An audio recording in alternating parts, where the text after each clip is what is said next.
Every moment in life has the potential to be phenomenal. At Amy Boyle Photography, we specialize in capturing those moments, whether it's for your business, a milestone event, or a personal portrait. As the host of the Speaking of Phenomenal podcast, I know the power of storytelling, and I bring that same passion to my photography. Let's create images that celebrate who you are and what you stand for.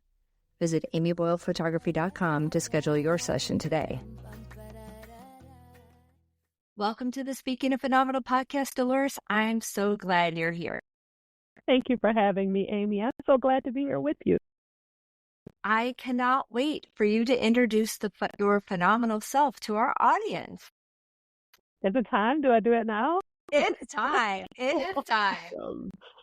Awesome. Well, I sometimes say I am just, but I'm a girl from the Bayou in South Louisiana, small town country girl who has lived the dreams that my mother and father and grandmother and grandfather and, generations of Juliers and bishops, that's my family name, have had for me that I didn't even know about. Right. So I have had this amazing career that has taken me to, I've worked with a number of presidents. So worked with the Bushes and the Obamas, the Clintons. So I worked with President Carter. So I've worked with presidents and been celebrated by them throughout my almost 30 years in the nonprofit sector, creating change. And so that really has been my life's call. My life's purpose is using the talents and the gifts that I have to make good happen in the world. And in those 30 years, I really do feel like I've made a difference in the lives of so many people, whether it is in the lives of veterans, in the lives of students, in the lives of people who have been impacted by.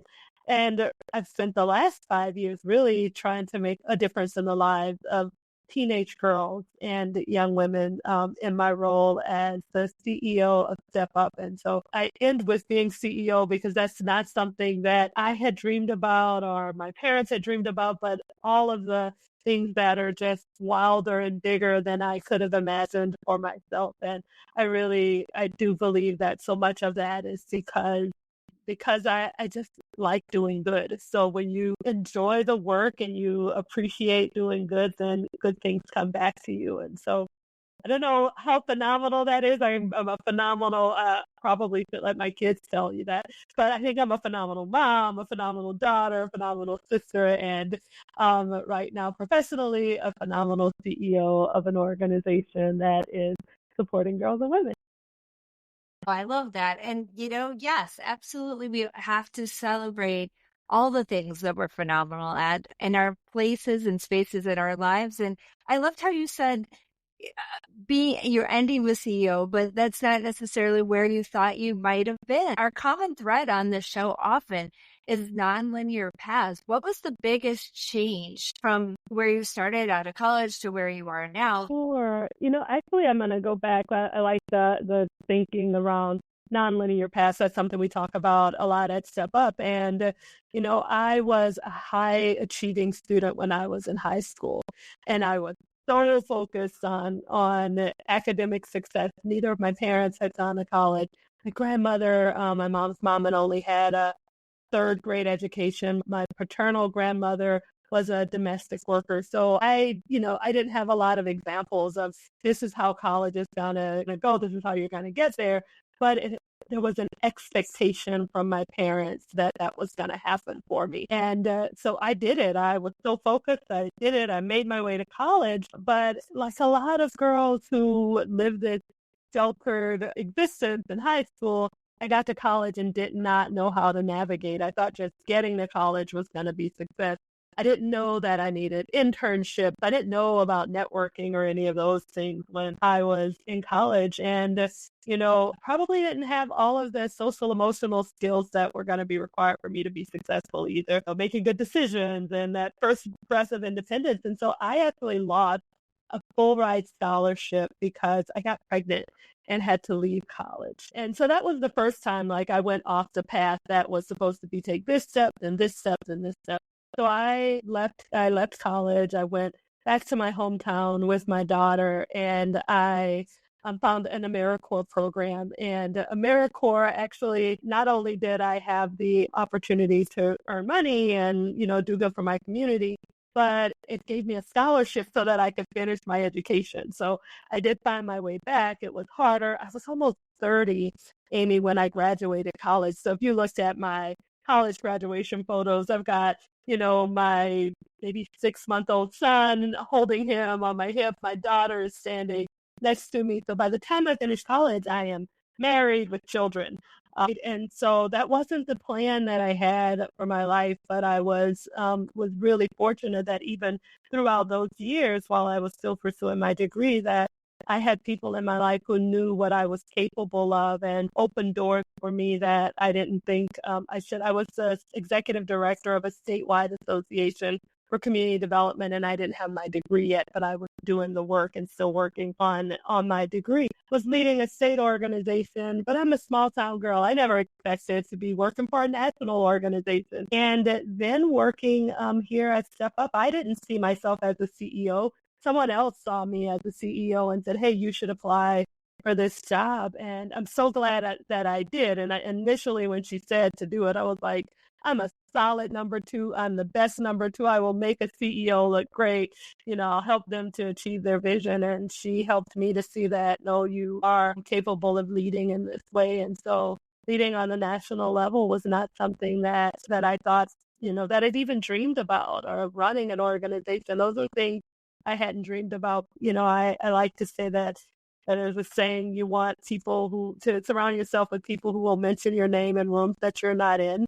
And, I have had people in my lives who've mentioned me in those spaces. And I call it good gossip, who gossip, say good things behind my back. I really, really love that. And so, I think that first, off ramp was when I, got pregnant, but there have been other moments throughout that have not as fundamental and transformative as that one. But, I embraced my missteps as a part of my whole story. And so I know how long I've been doing this work in this sector because I can measure it in terms of how old my children are. So, my daughter just turned 30. And so that means that I've been doing this work for 29 years. So I always know I started my AmeriCorps position right before her first birthday, and she just turned 30. So 29 years later, here I am, and so interested in investing in another generation of young women who look like me or come from communities like mine or have struggles and stories similar to my own, to help them to know that one misstep, one venture off the path is not detrimental to you. Doesn't mean that it's a death sentence. So much more good is still ahead of it. Absolutely. And having that passion and drive within you to find, like you said, to try to do everything you were doing with the family. I was similar in that sense. I had started college. I got a job offer my junior year that I thought, well, I don't need to finish college. I could do this. I also finished at 30. It's kind of one of those things that, yeah, initially I've probably lost sleep over this. And now I look back, I'm like, what a gift. Because if you could do all these other things and still be present for your family and the things, your core, your real life right in front of you. One quick thing I did want to clarify, that the times that while I've worked with the administration, I didn't work for any. I never was a government employee. I've always spent my career in the nonprofit sector, but in that capacity, I have had the opportunity to do projects and do work with all of these phenomenal leaders. For our audience who may not be familiar with Step Up, can you give a little bit of background or big background? Like, let's talk about this incredible organization. Of course, my favorite thing to talk about, other than food, I think. But Step Up we are a mentoring nonprofit, and we focus specifically on supporting girls and young women. And it is because as they navigate careers and college and life, they're doing it in a world that wasn't necessarily built for their success. So the workplaces weren't built for women, colleges weren't built for women. None of the things that we are working on. Financial systems were not built for women. And so we really are helping them to navigate in those spaces that weren't designed for them. And we do that by engaging with women who have navigated in those spaces. So that's the mentorship component. We bring it is by women and girls for women and girls.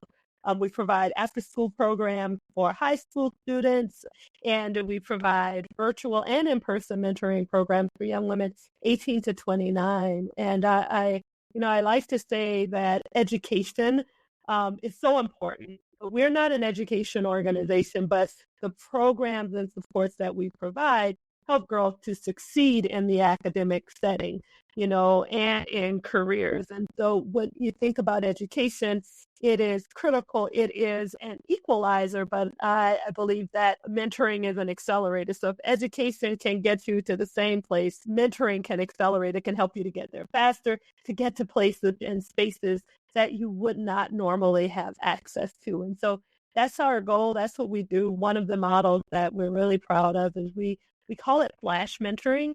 And it's because our mentoring, we believe that one conversation at the right time, structured correctly, can make a tremendous difference. And so often people think about mentoring as this: I'm going to meet my one mentor who is going to be by my side for the next 5 years, next 3 years, for some extended period of time. And that's not always practical. You and I both talked about being a mom and a student and in the workforce all at the same time. And one of the things that we know is when women want to sign up to do things, they give it their all. They want to be their best. They don't want to have to do anything. They want to really be excellent at it. So Flash mentoring creates spaces for more women to be mentors, because if they want to be great at it, then they might say, well, I don't have enough time to give, so I'm not going to sign up to do it. But if I can know that I can make a difference in having one conversation, then I'm more likely to sign up and help with that. So we've kind of reinvented mentoring, made it more accessible and scalable so that every young person can get a mentor when they need one. We'll be back after a quick break. Hey there, Phenomenal listeners. It's Amy Boyle. If you're loving the stories and insights on the Speaking of Phenomenal podcast, please rate and review us on Apple Podcasts or Good Pods. Your 5-star reviews help us reach even more people and keep bringing you great content. Thank you so much for your support and being a part of our phenomenal community. Now back to the show.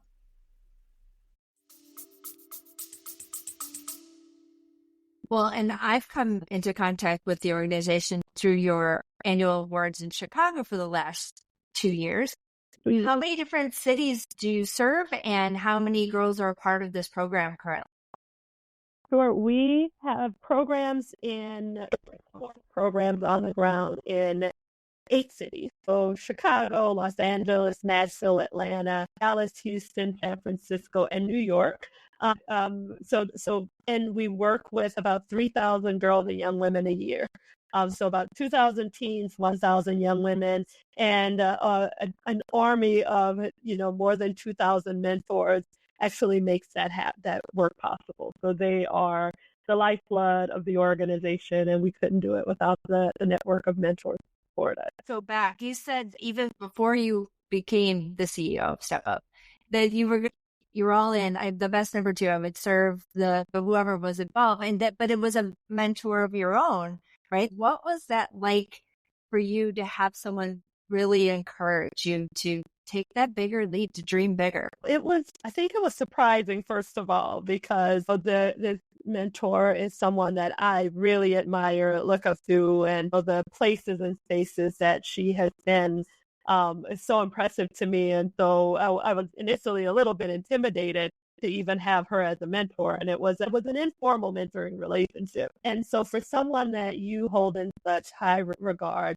to see this kind of potential in you is just, it's humbling, but it is also empowering. I think that's really how I felt. I felt empowered, and she didn't just send my name to the recruiter as someone to talk to, but when she coached me and she was like, all right, let's prep for your interview. She even, said, like, picked out outfits, like should wear when I went to the next stage and was going in person for the interview. She was intentional about helping me to present the best version of myself, but also really reminding me that I was enough as I am. So not it's the best version of you, but it is still you. It's not necessarily that you have to put on this mask or facade. So show up as yourself. And I think I did exactly that. You know, I was in the various conversations. I was vulnerable. I was imperfect. You know, things about my story that I didn't actually get my degree until I was almost a month, I think maybe 2 months before my 30th birthday was when I finished college. I couldn't crossed all of those things and let them in for like not put a date on my resume for when I graduated. All of that. I could have not been authentic, but I chose to be vulnerable and authentic and talk not just about my successes, but about my missteps. And I think that was empowering that she encouraged me to do that. And it helps me to show up as myself in the interview. I think in relationships, you can pretend to be, be one thing for a certain amount of time, but eventually over time, those kind of costumes and makeup that we put on eventually washes away and it falls to the wayside. And so it really allowed me to be my authentic self from the beginning. She helped me to do that, in the interview and I've carried that really with me even to now. There's so much talk about authenticity, but I think it's hard for us to like manage how vulnerable and authentic that is, right? But at the end of the day, the way you just said, the makeup and like that washes away. If it's just a cover up for something else, I mean, yes, there's a fake it till you make it kind of,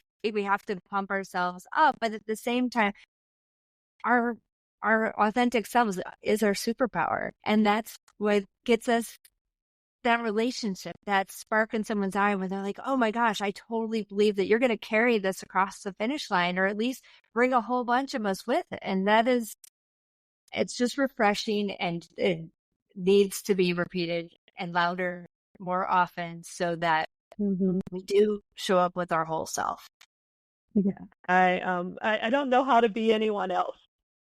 Oh, I don't know how to be anyone. We could try to be someone else, but we're playing a character. And I'll admit, Amy, when I first started at Step Up, I think I was, being what I thought a CEO was, right? Probably. And then I started at Step Up in August of 2019, and what came shortly after that. And so by the time we were, into March and April of the pandemic of 2020, there was no pretend and fake it till you make it. I had to really get in there and figure out how do I help this organization to survive this tumultuous time, this uncertainty, and how do I and to set us up for success so that we are, I don't want to say disaster proof, but as close to disaster proof as we can be as an organization. And so it was really, not a lot of time for me to fake it till I made it. I had to really make it by that next 6 months later was in the deep end. And then thinking about that time and knowing how things were so virtual, and especially young women and teens feeling isolated. But how do you encourage these young women to share so that they can feel seen and heard and get to the next steps of whatever it is that their goals might be?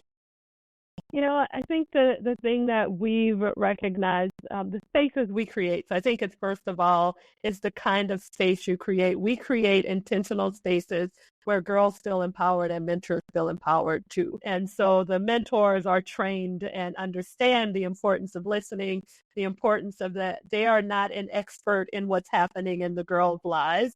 And so they are experts at what's happened in their own lives, and they're sharing from their perspective. And sometimes their perspective comes with privilege, right? And so we train the mentors so that they are equipped, know the girls that they're going in with, and any advice or guidance that they give the girls is structured and given in such a way that there's some self-awareness that happens. And I think that by creating activities, so our mentoring isn't just go in a room and mentor. It is like, okay, today our mentorship is focused on time management. Or today, our mentorship is focused on setting goals or priorities. And so we're really specific about the context and the intent mentorship that's happening. And because it's specific and there's guidance and structure to it, I think it helps girls to be more brave and vulnerable and willing to be open because, we often don't know, where do I start talking or where do I ask for the advice? But if we know I'm asking for advice in this kind of container, then that helps me to open up and start talking. And so just by saying, time management is what we're talking about, it is the gateway to other parts of your life and other conversations. So by giving that package, I think that box or container for it, I think it's part of the magic of Step Up and how we're able to quickly help girls and mentors to make connections and build relationships, even if it's only in that one conversation. And then from my personal experience of being at the Inspiration Awards for the last 2 years, I love even the most recent award winner being there to cheer on and champion for the next. They're so proud, right? And want to just share. And I would love, whether it's Chicago or any other city, how can you pick? It's like your favorite child, but paint a colorful picture for everyone to see what it's like to have been a part of the program, if you could. Sure. I'm trying to think of a great story. I'll talk first about Uchechi, who was the honoree this year in Chicago. And one of the things, like the girls that we put on that join us on stage, they spent time with Step Up in our spaces in our program and have already benefited from them and asked to be able to talk about their history and their story. And we were just talking about how we curate the space so that girls feel empowered. And one of the things that Uchechi talked about is culturally, she's grown up in a household where children, and especially girls, are to be seen and not heard. And so over time she had lost her voice, practically become mute, and lost people's voice. She found her voice. She is clear about who she is. And even more important, Amy, she's committed to helping other girls find their voice. Other girls know that they have something to say. And I loved her talking about, she has something to say. I have something to say. I have value that I bring. And so she's clear about what she wants to do from a career perspective because of her participation in Step Up. She's clear about the difference she wants to make in the world. And she has this passion about making connections to other girls because she wants to ensure that they all feel heard and feel seen. And so that's one example of a girl who I think has really benefited from our programs. But then we have I can think of another story of a young woman in California who we took. One of the things that we do is take girls out of school sometimes into workplaces where they can see all of the amazing things that women are doing in the workplace. And it kind of expands and helps them to see careers that they didn't know existed. And this specific girl went to visit a cosmetic company, Benefit Cosmetics. I'll say their names, but she wanted to be a makeup artist before she went to Benefit, and she's about to finish a degree in cosmetic science. I could do more than put on the makeup. I can actually create it. I can be in the lab creating these things, right? And so I was like, that was the moment that the mentor who was at Benefit told her about how she approaches creating the products and those things. A light went off in her head. And so one of the things we're able to do is broaden the idea of what's possible. I started off talking about, I didn't know what all of the things that I was going to accomplish. Being a nonprofit executive wasn't a career path that, I wasn't going to be a doctor, lawyer, engineer. Those are probably, maybe a teacher. Those are the 5 jobs my family knew concretely about. So I wasn't going to be any of those things. I knew that. But so being able to, I didn't know a nonprofit executive who could have told me that this is a path for you.